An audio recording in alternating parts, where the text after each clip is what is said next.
Hi everyone, welcome to Elite Tutorials. We make the best use of the available time by studying during this free time. If you're not a student of Elite Tutorials and want the images of the textbook, you may call us on 9699 599 299 and we shall mail it to you. Also, at the end of these video lectures, if you have any doubts, you can mark those doubts and we shall discuss the same in our live doubt solving lectures. Alright, now in the last video we had started with this chapter force and pressure और हमने discuss किया था अलग अलग type of forces, force होता क्या है, different types of motion, and then we saw what is moment of force.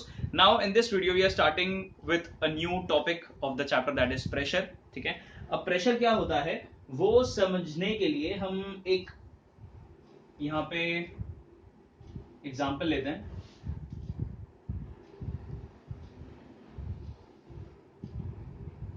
Suppose ये वॉल है और वॉल पर मैं एक स्क्रू को हैमर कर रहा हूं और एक नेल को हैमर कर रहा हूं. ठीक है, स्क्रू पता रहेगा, स्क्रू पे थ्रेड्स होते हैं. ठीक है, ऐसे लाइंस होते हैं. एंड नेल खीला जो होता है इट इज सिंपल, जो नॉर्मल स्ट्रेट स्ट्रक्चर होता है. सो अभी यहां पर मेरे पास एक स्क्रू है.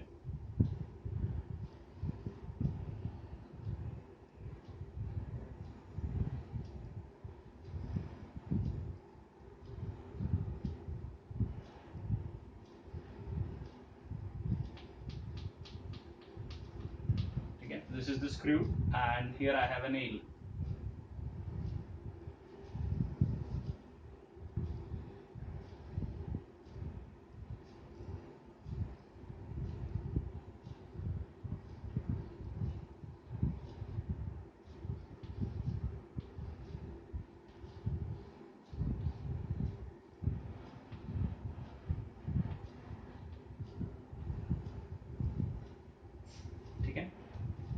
तो एक स्क्रू है और एक नेल है. मैं दोनों को ही हैमर कर रहा हूँ. I want them to be inserted into the wall. ठीक है, तो दोनों पे मैं फोर्स अप्लाई कर रहा हूँ. एंड सपोज जो फोर्स का वैल्यू मैंने अप्लाई किया, दोनों पे सेम फोर्स अप्लाई कर रहा हूँ. मैंने इस पर भी अप्लाई किया 10 न्यूटन और इस पर भी अप्लाई किया 10 न्यूटन. ठीक है, सो स्क्रू और नेल दोनों पर मैंने सेम फोर्स अप्लाई किया 10 न्यूटन ईच. अब इनमें से कौन सा आसानी से अंदर जाएगा? The answer definitely would be nail, क्योंकि नेल आगे से पॉइंटेड है. पॉइंटेड है मतलब उसका एरिया कम है. तो आगे से पॉइंटेड होने की वजह से नेल का आगे का जो एरिया है वो कम है. भले ही मैंने दोनों पर सेम फोर्स अप्लाई किया, लेकिन इसका एरिया यहाँ पर कम होने की वजह से ये आसानी से अंदर जाएगा. स्क्रू इतनी आसानी से अंदर नहीं जाएगा. या अगर सपोज चलो दोनों अंदर चले भी गए तो स्क्रू जितना अंदर गया होगा नेल उससे ज्यादा अंदर जाएगा, क्योंकि इसका एरिया कम है. तो सपोज मैं मान लेता हूं यहाँ पर जो स्क्रू का एरिया है वो है 0.01 मीटर स्क्वायर. ठीक है, और जो नेल का एरिया है suppose it is 0.001 metre square. ठीक है, अब स्क्रू का एरिया ज्यादा है क्योंकि स्क्रू सामने से मतलब आगे से एकदम फ्लैट है, ऐसा है स्क्रू का एंड, बट नेल का तो ऐसा है. तो ये एरिया तो काफी ज्यादा है, ये एरिया काफी कम है. ठीक है, इफ यू लुक, तो अब नेल का एरिया कम होने की वजह से फोर्स हमने दोनों पर सेम अप्लाई किया, लेकिन नेल ज्यादा अंदर जाएगा. ठीक है, मतलब फोर्स जब हम अप्लाई करते हैं किसी ऑब्जेक्ट पे तो उसका इफेक्ट एरिया पर भी डिपेंड करता है. ठीक है, when we are applying force on to any object, force का इफेक्ट क्या होगा वो डिपेंड करेगा एरिया पर भी. अगर एरिया कम हुआ तो वो ज्यादा अंदर जाएगा, अगर एरिया ज्यादा है तो वो ज्यादा अंदर नहीं जाएगा. ठीक है, so here we define a new quantity जो फोर्स और एरिया दोनों पर डिपेंड करता है, and that is called pressure. ठीक है, सो जो प्रेशर होता है उसका formula is force upon area.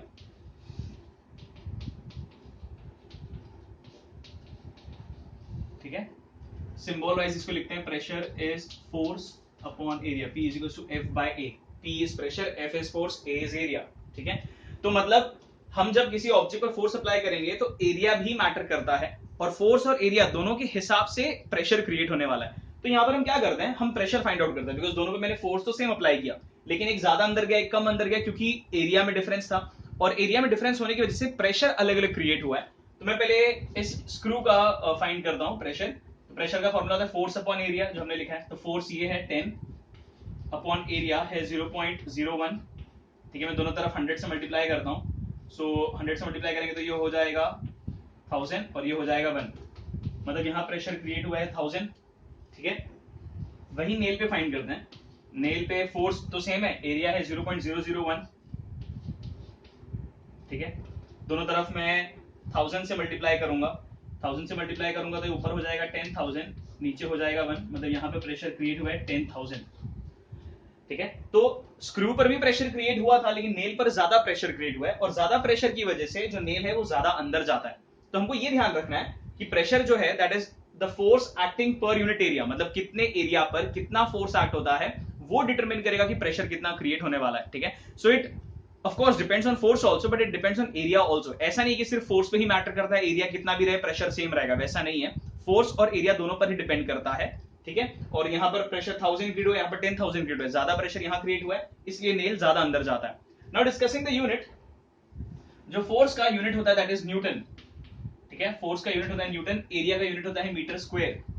ठीक है, तो न्यूटन पर मीटर स्क्वायर को हम बोलते हैं pascal, named after the French physicist Blaise Pascal. ठीक है, तो जो यूनिट आया है, फोर्स का यूनिट होता है न्यूटन, एरिया का यूनिट होता है मीटर स्क्वायर, तो न्यूटन पर मीटर स्क्वायर को हम बोलते हैं पास्कल। ठीक है, तो याद रखना है प्रेशर का एसआई यूनिट है pascal, which is written as newton per metre square. तो इसको मैं ऐसा भी लिख सकता हूं, एन एम रेज टू -2। जब ये एम स्क्वायर ऊपर जाएगा तो एम रेज टू -2 हो जाएगा, तो न्यूटन पर मीटर स्क्वायर को ऐसा भी लिख सकते हैं। ठीक है, and newton per metre square is called pascal. तो याद रखना है कि प्रेशर का यूनिट है pascal, so accordingly right here, यहाँ पे 1000 पास्कल का प्रेशर क्रिएट हुआ है और यहाँ पर 10,000 पास्कल का। यहाँ प्रेशर ज्यादा था इसीलिए नेल ज्यादा अंदर गया। इसका मतलब एरिया जितना कम रहेगा उतना प्रेशर ज्यादा क्रिएट होगा। ठीक है, मतलब एरिया कम तो प्रेशर ज्यादा, जैसे यहां पर हुआ, एरिया ज्यादा तो प्रेशर कम। तो we can say pressure and area are inversely proportional. Inversely proportional मतलब एरिया कम रहेगा तो प्रेशर ज्यादा, एरिया ज्यादा तो प्रेशर कम। तो जो उल्टा चेंज आता है, एरिया बढ़ रहा है तो प्रेशर कम हो रहा है, एरिया कम हो रहा है तो प्रेशर बढ़ रहा है, ये जो उल्टा चेंज आता है इसको बोलते हैं इनवर्सली प्रोपोर्शनल। तो pressure is inversely proportional to area, और प्रेशर फोर्स पर भी डिपेंड करता है। तो अगर सपोज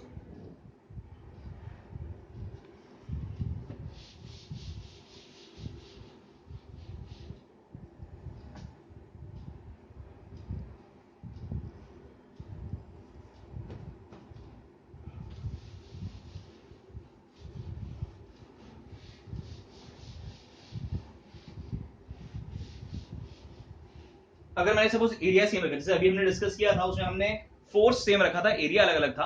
अगर सपोज मैं एरिया सेम रखूं और फोर्स अलग अलग अप्लाई करूं, तो मैं प्रेशर कैलकुलेट करता हूं P1 और P2।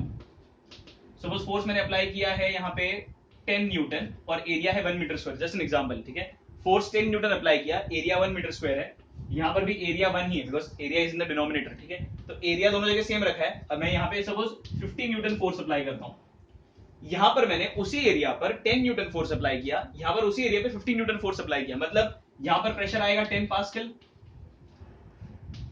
और यहां पर प्रेशर आएगा 50 पास्कल। ठीक है, मतलब फोर्स ज्यादा रहेगा तो प्रेशर भी ज्यादा आएगा। जैसे यहां पर फोर्स का वैल्यू 10 है, यहां पर 50 है, तो फोर्स ज्यादा तो प्रेशर का वैल्यू भी ज्यादा। तो we can say pressure and force are directly proportional. Directly proportional मतलब फोर्स ज्यादा रहेगा तो प्रेशर ज्यादा, फोर्स कम तो प्रेशर कम। तो जब ये सेम चीजें होती है, मतलब एक ज्यादा तो दूसरा ज्यादा, एक कम तो दूसरा कम, इसको बोलते हैं डायरेक्टली प्रोपोर्शनल। तो pressure and force are directly proportional, लेकिन प्रेशर और area are inversely proportional, because area बढ़ता है तो प्रेशर कम हो जाता है, एरिया कम तो प्रेशर ज्यादा। ठीक है, तो ध्यान रखना है कि प्रेशर का फॉर्मूला है force upon area. Pressure and force are directly proportional, pressure and area are inversely proportional. Pressure का यूनिट है pascal which is nothing but newton per metre square. ठीक है, तो अगर हम इसका एक एग्जांपल लेते हैं, आई विल यूज सपोज एक एग्जांपल, एक बॉक्स का स्ट्रक्चर लेके समझते हैं।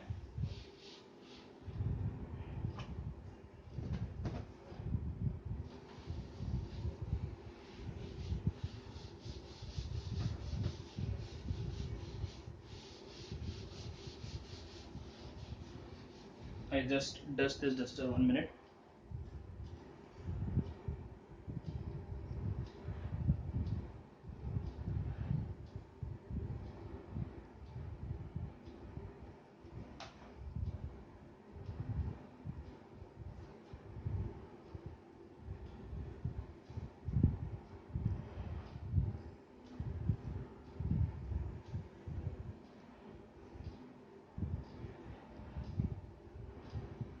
ऑलराइट, तो सपोज मेरे पास एक बॉक्स है,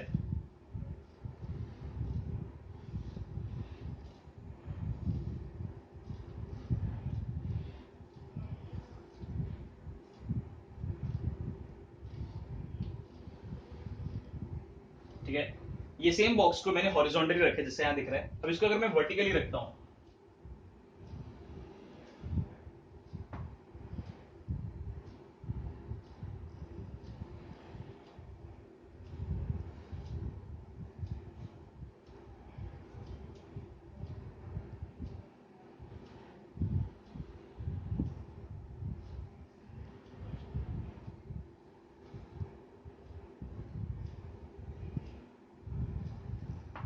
सेम बॉक्स है, एक जगह हॉरिजॉन्टल है और एक जगह मैंने इसको वर्टिकल रख दिया, ठीक है। अब बॉक्स का वजन तो सेम ही रहेगा, तुम हॉरिजॉन्टल रखो या वर्टिकल रखो, the force which the box exerts is going to remain same. तो जितना वजन ऐसे उठाने पर है उतना वजन, फोर्स तो सेम ही है।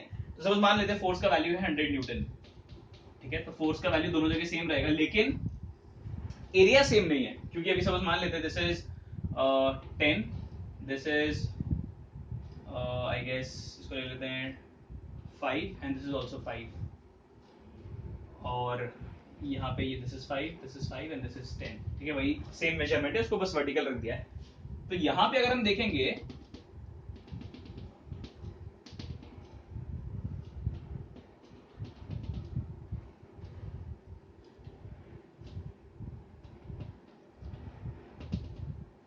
ठीक है, तो अब ये बॉक्स का कौन सा एरिया नीचे है, मतलब कौन सा एरिया फोर्स एक्सर्ट कर रहा है, तो वो ये वाला एरिया है, ठीक है, जो मैं शेड कर रहा हूं। एज यू कैन सी ये वाला एरिया कॉन्टैक्ट में, तो इसका एरिया कितना रहेगा 10 इंटू 5। अभी नीचे वाला जो मैंने एरिया शेड किया that is nothing but a rectangle, so length into breadth. तो पूरे बॉक्स का वजन ये वाले एरिया पर आ रहा है, शेडेड एरिया पे, तो एरिया रहेगा 10 इंटू 5, एरिया ऑफ रेक्टेंगल, ठीक है। तो मैं लिखूंगा 100 फोर्स जो ये एक्सर्ट कर रहा है अपॉन एरिया क्या है 10 इंटू 5, बिकॉज ये पूरा वजन इसका इस सरफेस पर आ रहा है। तो this is the area, 10 into 5 that is 50। तो अभी मैं इसको कैंसिल करूंगा, 10 10 जा 5 1 जा 5 2 जा, तो प्रेशर का वैल्यू आ रहा है 2 पास्कल, ठीक है। तो इस केस में प्रेशर जो एक्सर्ट कर रहा है ये ब्लॉक, उसका वैल्यू है 2 पास्कल। अब यही बॉक्स जब मैंने वर्टिकली रखा तो क्या प्रेशर एक्सर्ट कर रहा है वो फाइंड करते हैं, वजन तो उतना ही रहेगा 100 न्यूटन। अब एरिया जो कांटेक्ट में है वो ये वाला एरिया है, नीचे वाला एरिया जो है उसका एरिया है 5 into 5 that is nothing but length into breadth, या स्क्वायर हो तो साइड स्क्वायर, एक ही बात आएगा। 5 इंटू 5, 5 1 जा 5 20 जा 5 1 जा 5 4 जा, ठीक है। तो यहाँ पर आंसर आ रहा है 4 pascal. So as you can see यहाँ पर एरिया ऑफ कांटेक्ट ज्यादा था, यहाँ पर एरिया था 50, प्रेशर आया 2 पास्कल, यहाँ पर एरिया 25 तो प्रेशर आ रहा है 4 पास्कल। मतलब वही चीज है, एरिया अगर कम है तो प्रेशर ज्यादा है, एरिया ज्यादा है तो प्रेशर कम है। तो ये ध्यान में रखना है कि pressure and area are inversely proportional. Block को तुम हॉरिजॉन्टल रखो या वर्टिकल रखो, उसका फोर्स चेंज नहीं होगा बिकॉज उसका वजन उतना ही है, लेकिन जो एरिया है, जिस एरिया पर वो वजन पड़ रहा है वो अलग होता है, और इसलिए प्रेशर अलग होता है। तो force in both the cases will remain same but pressure keeps on changing because the area of contact is changing. तो ये है pressure, formula force upon area याद रखना है, and the unit is pascal which is nothing but newton per metre square. P is equals to F upon A, हम ये लिख सकते हैं, ठीक है। So this was pressure. अब हमको पढ़ना है pressure exerted bye a liquid. अब हमने तो यहां तक पढ़ा कि जो सॉलिड है वो प्रेशर एक्सर्ट कर रहा है। अब हम यहां से पढ़ते हैं कि लिक्विड जो होता है वो भी प्रेशर एक्सर्ट करता है।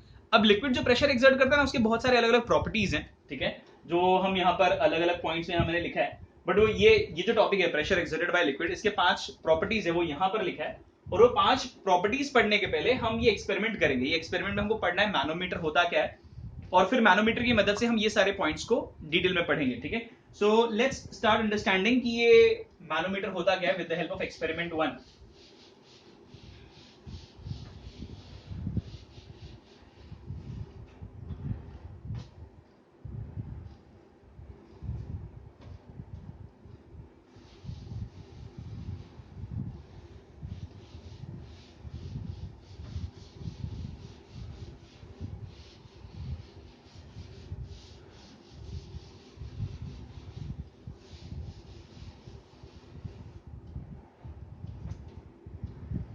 तो जो हम एक्सपेरिमेंट 1 में कर रहे हैं, एक हमको लेना है इसमें मैनोमीटर। मैनोमीटर कैसे होता है, देयर इज एक यू शेप ट्यूब होता है,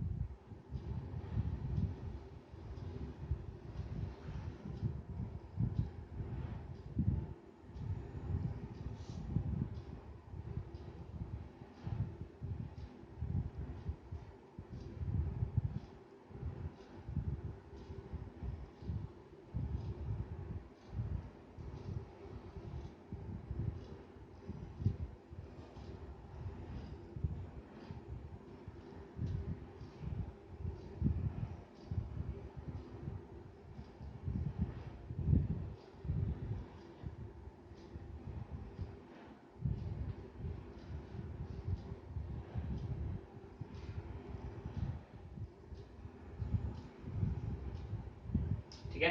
एक ऐसा यू शेप ट्यूब है ग्लास का, which is open from both the ends. तो इसमें हम लिक्विड, कोई कलर्ड लिक्विड या मर्क्यूरी कुछ भी डाल सकते हैं, ठीक है। तो इसमें मैंने कोई कलर्ड लिक्विड डाल दिया और हमने लिक्विड इसमें डाला, तो लिक्विड का लेवल सेम रहेगा पहले, ठीक है।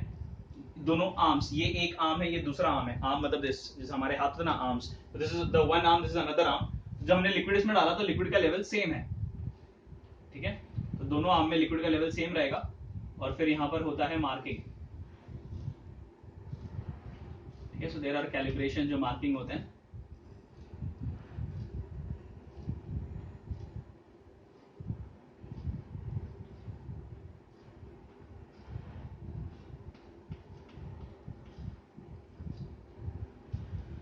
ठीक है, इनिशियली जब दोनों सेम लेवल पे हैं, तो ये लेवल इतना है, दोनों का सेम है लेवल, ठीक है।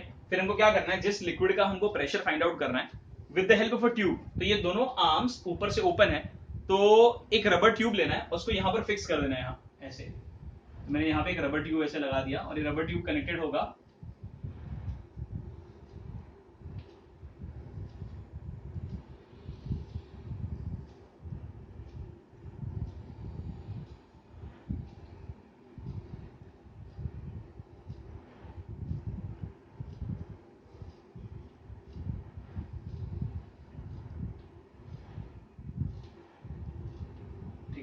ये रबर ट्यूब है, फिर इसके एंड में, मतलब हमने वो रबर ट्यूब को यहाँ पर, जैसे ये आर्म ओपन है तो वैसे मैंने ये आर्म पे इसको इधर फिक्स कर दिया रबर ट्यूब को, और रबर ट्यूब के एंड पे यहाँ पे होता है एक फनल, ठीक है, जो फनल देखा रहेगा, फनल यूजुअली ऐसा होता है,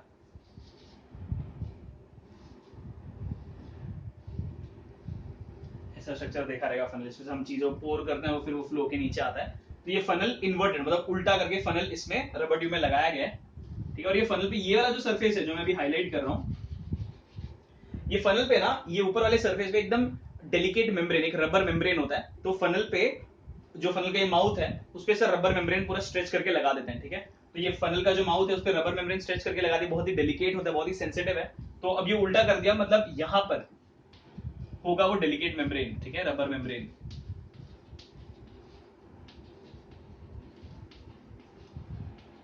ठीक है, तो ये रबर मेम्ब्रेन है नीचे, ये फनल है, ये रबर ट्यूब है जो कि एक आर्म से फिक्स किया गया है, एंड फिर ये जो आर्म है जो पूरा यूट्यूब मैनोमीटर है, इसमें लिक्विड भरा होता है, कोई भी कलर लिक्विड या मर्क्यूरी ले सकते हैं हम, और इनिशियली दोनों आर्म्स में लिक्विड का लेवल सेम होगा, और यहाँ पे होता है कैलिब्रेशन या मार्किंग, ठीक है।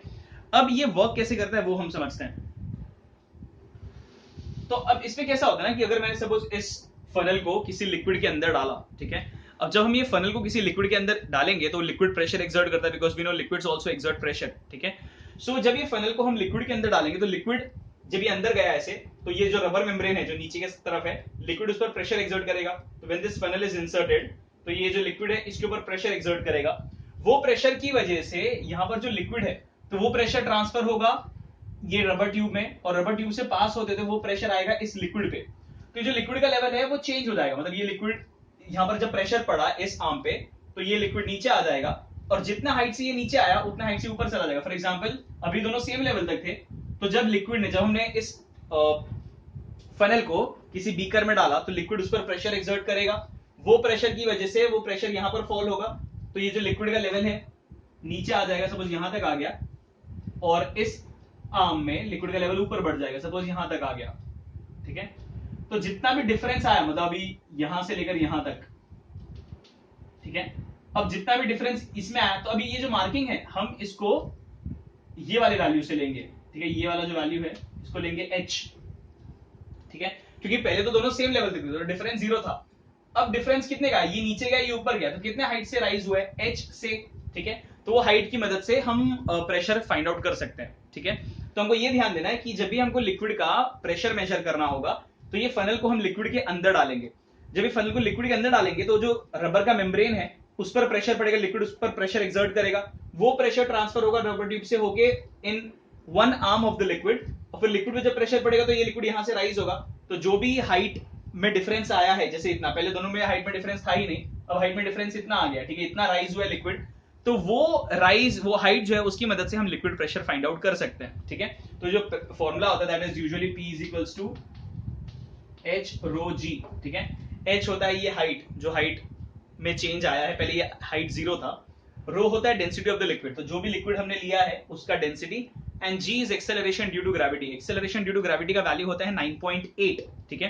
तो ये तो सबके लिए 9.8 ही है, जो भी लिक्विड तुम ले रहे हो उसका density is rho, and h is the height, तो जितना भी हाइट है वो वैल्यू डाल के हम प्रेशर फाइंड आउट कर सकते हैं। अगर सपोज ज्यादा प्रेशर पड़ा होगा फनल पे या ये रबर मेम्ब्रेन पे, तो ये ज्यादा धक्का मारेगा, तो ये लिक्विड और नीचे इधर आएगा और ऊपर ऊपर जाएगा, तो यहां से ज्यादा डिफरेंस आएगा, तो h का वैल्यू बढ़ा तो प्रेशर भी बढ़ेगा। ठीक है, तो इस तरीके से हम प्रेशर का वैल्यू फाइंड आउट कर सकते हैं यूजिंग दिस मैनोमीटर। ठीक है, अब मैनोमीटर को यूज करके हम बहुत सारे प्रॉपर्टीज पढ़ेंगे, और पहला प्रॉपर्टी जो हम पढ़ रहे हैं वो है कि जैसे जैसे हम लिक्विड के अंदर, ये जो फनल है या जो रबर मेम्ब्रेन है, इसको लिक्विड के अंदर जितना ज्यादा लेकर जाएंगे उतना प्रेशर का वैल्यू बढ़ेगा। ठीक है, तो पहला जो पॉइंट हम डिस्कस करें वो है डेप्थ।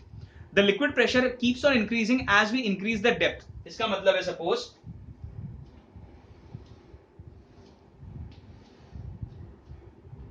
यहां तक लिक्विड है, ठीक है, और फिर मैं ये इसको अंदर डालूंगा इसमें, तो सपोज एक पॉइंट मैंने लिया यहां पर ए और एक पॉइंट लिया यहां पर बी, तो प्रेशर बी पे ज्यादा रहेगा बिकॉज बी ज्यादा डेप्थ पे है। क्यों ज्यादा होगा? बिकॉज ए के ऊपर इतना लिक्विड है जो वजन डाल रहा है। ठीक है, तो मतलब पॉइंट ए के ऊपर इतना हाइट ऑफ लिक्विड कॉलम है, तो इतना हाइट ऑफ पानी is exerting force at point A, लेकिन पॉइंट बी के ऊपर तो इतना ज्यादा पानी है।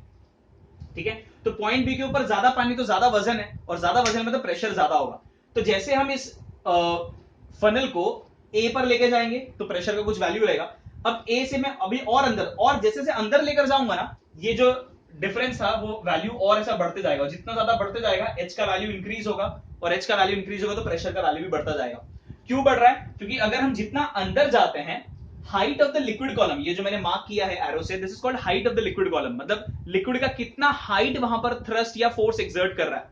So as we move inside the surface of the liquid, जितना ज्यादा अंदर जाएंगे, as we go deeper, the height of the liquid column increases. यहां पर इतना है, फिर अंदर जाऊंगा तो और लिक्विड कॉलम बढ़ेगा, इधर और बढ़ा, इधर और बढ़ा, एकदम नीचे जाऊंगा तो सबसे ज्यादा रहेगा।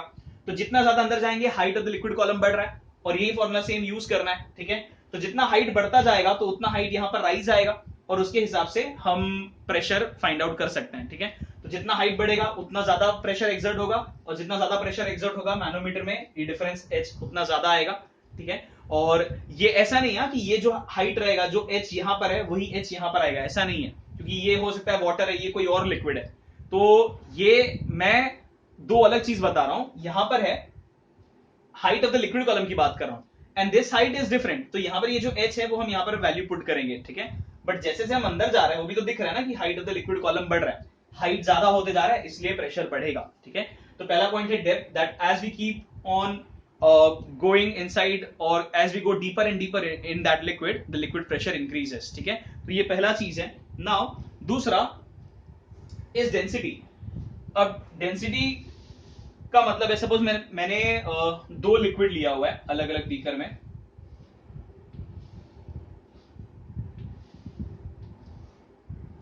ठीक है, I've taken two liquids, suppose एक में है वाटर,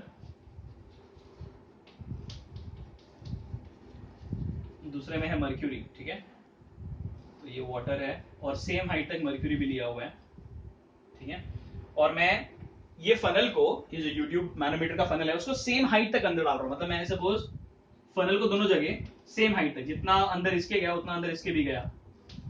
ठीक है, सो ये जो हाइट है वो मैंने हाइट सेम रखा है, मतलब डेप्थ सेम है, जितना अंदर में पानी के गया उतना ही अंदर में मर्क्यूरी के भी गया, लेकिन प्रेशर दोनों जगह सेम नहीं रहेगा। क्यों प्रेशर सेम नहीं है? बिकॉज जो डेंसिटी ऑफ द लिक्विड है वो सेम नहीं है। पानी का डेंसिटी का वैल्यू अलग होता है, मर्क्यूरी का डेंसिटी का वैल्यू अलग होता है। इसका मतलब इतना height of water column point A पर फोर्स एक्सर्ट कर रहा है, इतना हाइट ऑफ मर्क्यूरी का कॉलम बी पर प्रेशर एक्सर्ट कर रहा है।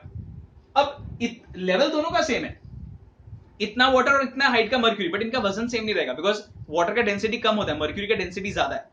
मतलब मैंने सेम हाइट कंपेयर किया ना, तो जितना पानी का वजन है मर्क्यूरी का वजन बहुत ज्यादा रहेगा। क्यों? बिकॉज मर्क्यूरी बहुत ज्यादा डेंस है, मतलब उसके थोड़े से स्पेस में ज्यादा मॉलिक्यूल्स प्रेजेंट होते हैं।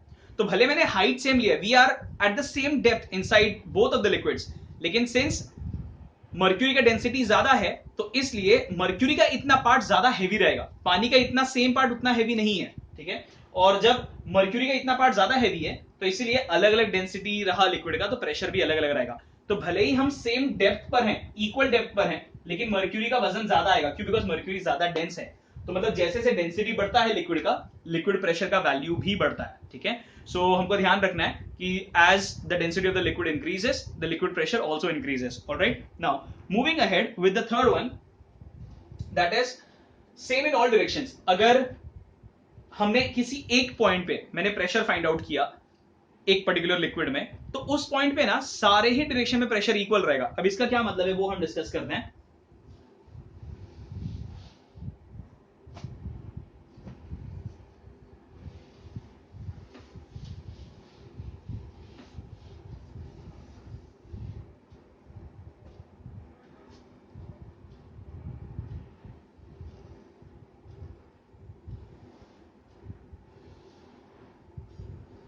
ठीक है, मैं सपोज इस पॉइंट पे प्रेशर फाइंड कर रहा हूं, पॉइंट पी पे। तो जो लिक्विड है ना वो सारे ही डायरेक्शन में प्रेशर एक्सर्ट करता है, liquid exerts pressure in all the direction. तो पॉइंट पी से प्रेशर ऊपर की डायरेक्शन में भी होगा, लेफ्ट में भी होगा, नीचे भी होगा, राइट में भी होगा, सारे डायरेक्शन में होगा, ठीक है। तो हम फनल को पॉइंट पी पे, अगर मैं फनल को अंदर लेके गया पॉइंट पी पे ऐसे रख रहा हूं, मतलब प्रेशर लिक्विड ऊपर देगा ऐसे, तो उसी हाइट पर जितना अंदर मैं फनल को लेकर गया हूं, जितना प्रेशर ऐसे एक्सर्ट हो रहा है, उसी पॉइंट पर अगर मैं फनल को ऐसे कर दूं तो प्रेशर ऐसे भी एक्सर्ट होगा। अगर फनल को उसी पॉइंट पे ऐसे कर दूं, मतलब ये फनल को मैं इसी हाइट पे लेके बट उल्टा कर देता हूं, पॉइंट वही हमने रखा है, तो जितने अंदर हम लिक्विड के थे अभी भी उतने ही अंदर है, खाली डायरेक्शन चेंज किया है। तो उस लेवल पे मैं पहले फनल को ऐसे रखा था तो प्रेशर एक्सर्ट हो रहा है, ऐसे रखूं तो भी प्रेशर एक्सर्ट हो रहा है, ऐसे रखूं तो भी प्रेशर एक्सर्ट हो रहा है, और ऐसे रखूं तो भी प्रेशर एक्सर्ट हो रहा है। तो वही पॉइंट पर, उसी डेप्थ पर जो प्रेशर लिक्विड एक्सर्ट करता है वो सारे डायरेक्शन में सेम होता है। तो अगर मैंने एक पॉइंट लिया, ये पॉइंट, तो ये पॉइंट पे प्रेशर इधर देखो, इधर देखो, इधर देखो, इधर इधर इधर कहीं पर भी, अगर पॉइंट वही है, लिक्विड का डेप्थ वही है, तो सारे ही डायरेक्शन में प्रेशर का वैल्यू इक्वल रहेगा। सो inside a liquid at a particular depth pressure is same in all the direction. तो ये फनल को तुम अंदर लेकर जाओ, उसी पॉइंट पर ऐसे रखो, ऐसे रखो, ऐसे रखो, ऐसे रखो, कैसे भी रखो, उसी पॉइंट पर प्रेशर हर जगह सेम रहे, हर डायरेक्शन में सेम रहेगा, ठीक है। So this is the third point, that is pressure is same in all the directions. Now moving ahead with the fourth point, horizontal level. Horizontal level मतलब अगर मैंने किसी लिक्विड में उसी लेवल पे अलग अलग पॉइंट्स ले लिए, सपोज मैंने लिया यहां पर पॉइंट पी, उसी लेवल पे पॉइंट क्यू, उसी लेवल पे पॉइंट आर, तो पॉइंट पी पर, पॉइंट क्यू पर और पॉइंट आर पर प्रेशर सेम रहेगा। क्यों? बिकॉज जितना लिक्विड उनके ऊपर वजन एक्सर्ट कर रहा है वो तो सेम है। तो मैंने हॉरिजॉन्टल लेवल मेंटेन किया है, मैं ऐसा नहीं कर रहा हूं कि एक पॉइंट इधर है, एक पॉइंट इधर है, एक पॉइंट इधर है, तब तो हो सकता था लिक्विड का जो हाइट है वो अलग अलग होगा, ठीक है। लेकिन मैंने हॉरिजॉन्टल लेवल मेंटेन किया है, तो जिस लेवल पे P है उसी लेवल पर Q है, उसी लेवल पर R है। अब P के ऊपर जितना लिक्विड वजन डाल रहा है, Q के ऊपर भी उतना ही वजन डाल रहा है, और R के ऊपर भी उतना ही वजन डाल रहा है। Since the points are at the same horizontal level at the same depth, तो उसी हॉरिजॉन्टल लेवल पर है, सेम डेप्थ पे, तो प्रेशर सेम रहेगा, ठीक है। That is what it means कि pressure inside a liquid at any point on the horizontal level, तो उस लेवल पे कहीं पर भी, इधर लो, इधर लो, इधर लो, इधर लो, इधर लो, उसी लेवल पे कहीं पर भी लोगे, क्योंकि हाइट ऑफ जो पानी है ऊपर, या हाइट ऑफ कोई भी लिक्विड, वो सेम ही है सारे पॉइंट के लिए, तो जितना यहां पर उतना ही यहां पर, उतना ही यहां पर भी है। तो at the horizontal level inside a liquid the pressure remain same in all the directions, ठीक है। And one last point we need to discuss is seeks own level, ठीक है। अब इसका क्या मतलब है कि अगर मैं एक अलग, सपोज एक मैं कंटेनर लेता हूं ऑफ डिफरेंट शेप्स, सपोज एक इंटरकनेक्टेड वेसल है,